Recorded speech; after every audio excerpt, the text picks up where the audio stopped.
माननीय सदस्य श्री प्रदीप यादव जी। अध्यक्ष महोदय, हम अपने अभिस्ताव को रखें उसके पहले एक आपसे विनम्र आग्रह ये है कि एक निर्देश चाहिए आसन से। आपने माननीय सदस्यों का विस्ताव अगर देखा होगा तो एक पन्ने का है, क्या ये उचित है? प्रस्ताव तो अब जैसे अनुमंडल बनाना है, मैं केवल आपसे आग्रह कर रहा हूँ, तो बस केवल कि यह सभा विस्ताव करता है कि एक्स अनुमंडल बनाया जाए, क्यों बनाया जाए नहीं बनाया जाए वो तो यहाँ के लिए है। एक एक पन्ने में समय जायजा चला जाता है और फिर तो ये नहीं एक निर्देश हो ताकि आने वाले जो नए सदस्य हैं उनके ध्यान में ये बातें हैं कि अभिस्ताव इस तरह से लिखा जाता है। 25 साल का अवधि हम लोगों ने इसी तरह पार कर दिया है। नहीं इसलिए नया चीज करने में थोड़ा सा दिक्कत आ रहा है, फिर करेंगे। अध्यक्ष महोदय, आसन सर्वोपरि है। ठीक है। आपका टोका टोकी होना चाहिए कि अब जैसे मैं किसी नाम नहीं लेना चाहता, अभी जस्ट आपने देखा होगा कि एक पन्ने का था, विषय कुछ और है, विषय कुछ और है, वो तो छोड़ दीजिए, शून्य काल में भी वही परिस्थिति है। ये लेकिन के पहले ही हम सभा सचिवालय के कर्मचारी को बोल रहे थे जिस विषय का आप उद्धृत किए उसी विषय पर जिसमें कंट्रोल करना ही पड़ेगा। चलिए, नहीं इसमें जब तक दंड का क्यों प्रावधान है अध्यक्ष महोदय? इसलिए है ताकि अपराधी को भय लगे, गलत करने वाले को भय लगे। एक आध क्वेश्चन अगर आप निरस्त कीजिएगा किन कारणों से किया, अगर लोगों के ध्यान में जाएगा तब फिर लोगों को लगेगा कि हमें इस तरह से इसको रखना है। बस इतना ही आग्रह है, क्योंकि मैं देख रहा था कि हमको हम भी अनुभव कर आपका निर्देश चाहिए, बस केवल एक सुझाव के तौर पर था। अब मैं अपने अभिस्ताव को लेता हूँ। यह सभा राज्य सरकार से अभिस्ताव करती है कि सरकारी नौकरियों में आरक्षण की उच्चतम सीमा 50% को समाप्त कर आबादी के अनुरूप आरक्षण निर्धारित करे। माननीय मंत्री।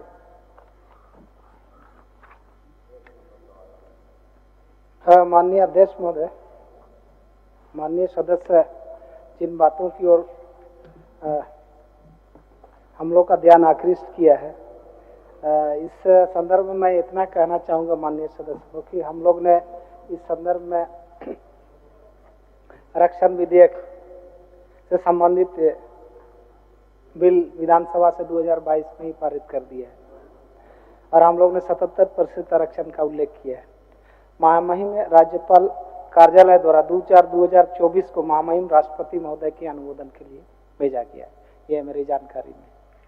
तो इसलिए चूंकि हम लोग ने जो आरक्षण की समय सीमा 75% से बढ़ाने का ही काम किया है, बिहार में भी आरक्षण की सीमा को 65% किया गया, लेकिन उसको न्यायालय के द्वारा जैसे जानकारी प्राप्त हुआ है कि उसको खत्म कर दिया गया।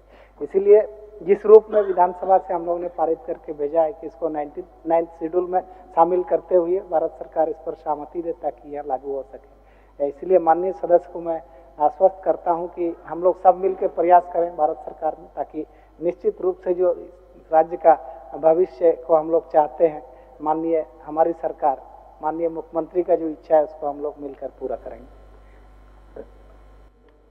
माननीय मंत्री जी, मैं इन बातों से वाकिफ हूँ कि यह सरकार उसी विचार की है कि सबको आरक्षण मिले।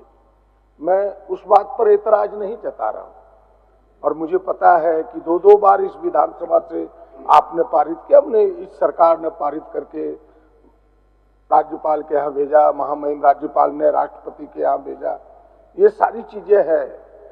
मैं उससे अवगत हूँ और आपने भी अभी अवगत कराया और आपने लिखित रूप में भी दिया है।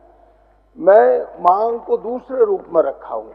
मैं कह रहा हूँ ये कि यह सभा केवल अभिस्ताव करे। अभी देश में जाति जनगणना की बात चली, एक शक्ति लगा, एक फोर्स लगा, एक ताकत लगी इस लड़ाई में और जाति जनगणना कराने के लिए भारत सरकार को मजबूर होना पड़ा। जो जाति जनगणना कराने के कहता था कि हम कतई नहीं कराएंगे, और आपने देखा होगा कि कई बार भारत सरकार के मंत्रियों के बयान आए कि भाई जाति जनगणना कराना ये केवल देश में एक तरह का आतंक फैलाना है। कई गंदे गंदे शब्द हुए जिसका मैं उच्चारण करना नहीं चाहता, लेकिन जनता की इच्छा हुई, आंदोलन इतने तेज हुए, प्रेशर इतना बढ़ा, दबाव बढ़ा कि जाति जनगणना कराना पड़ा। मैं उस दिशा में इस कदम को बढ़ाना चाहता हूं कि यह सभा विस्तार ले कि आखिर यह 77% क्यों रुका हुआ है मेरा, इसलिए कि वह 50% का जो कैप है, जिस कैप को हम तोड़ नहीं पा रहे हैं, जिस कैप के कारण बिहार का भी निरस्त हुआ, आज कई प्रदेशों ने 50% की सीमा को पार करके इस चीज को राष्ट्रपति के यहाँ भेजा है, भारत सरकार कुंडली डाल के बैठी हुई है। मैं इस विषय से आपसे सहमत हूं, इसीलिए हम कह रहे कि वह कैप टूटे अध्यक्ष महोदय, और उसी कैप को तोड़ने का कि जिसकी जितनी संख्या भारी उसकी उतनी हिस्सेदारी, हमने यही बात कही है कि यह एक प्रस्ताव इस सभा कि भाई जिसकी जितनी संख्या है, मैं केवल एक प्रस्ताव लेने के लिए सरकार से कह रहा हूं, मैं ये नहीं कह रहा हूं कि आप आरक्षण के नियम लागू कर दें, और इसी प्रस्ताव में, और आप इसी विचार के हैं या सरकार उसी विचार के है कि भाई जिसकी जितनी संख्या है हम उसको उतना आरक्षण देंगे, और आज इस राज्य में उसकी सबसे बड़ी जरूरत है, क्योंकि आप देखते होंगे कि कई जिले हैं जहां शून्य है, बेचारे वर्षों से आशान्वित है कि भाई हेमंत जी की सरकार है, हमें इससे कुछ आशा है, लेकिन हेमंत जी के हाथ में है नहीं, माननीय मुख्यमंत्री के हाथ में ये बातें है नहीं, ये तो है भारत सरकार के हाथ में, वो बेचारा जानता नहीं। तो ये हम विधानसभा में एक प्रस्ताव ले कि जिसकी जितनी संख्या है और भारत सरकार 50% को कैप को तोड़े, यह केवल प्रस्ताव लेने के लिए मैं आग्रह कर रहा हूं, बस इतना ही है। माननीय मंत्री। माननीय अध्यक्ष महोदय, चूंकि विधानसभा के द्वारा इसको हम लोग पारित करके भेजे हैं भारत सरकार को, तो यह गंभीरता तो दिखती है हमारी सरकार की, और जो मंशा भी है स्पष्ट है, लेकिन माननीय सदस्य चाहते हैं कि एक प्रस्ताव फिर से माने चाहते हैं, तो हमको लगता है कि एक प्रस्ताव जाने के बाद फिर दूसरा प्रस्ताव यदि हम लोग करें तो कॉन्ट्रडिक्ट जैसा स्थिति होगा, इसलिए इस मामले को थोड़ा और समझना पड़ेगा। माननीय सदस्य को मैं चाहता हूँ कि इस पर हम लोग विचार करेंगे। माननीय सदस्य ठीक ही कह रहे हैं माननीय मंत्री जी, जो प्रश्न रख रहे हैं ठीक ही रख रहे हैं कि हमने एक प्रस्ताव 77% आरक्षण का कंक्लूड करके भेजा है। मेरे विचार वही है कि भाई जिसकी जितनी संख्या है, उस जितनी आबादी है उसको उतना मिले, तो हमें लगता है कि भविष्य में ठीक है एक हम प्रस्ताव लें या सरकार उस दिशा में विचार करे कि जिसकी जितनी संख्या है और यह 50% का कैप टूटे। भविष्य में हमें लगता है कि इस पर हम सबको मिलकर विचार करना चाहिए। आप सबको धन्यवाद। मैं प्रस्ताव को वापस लेता हूं।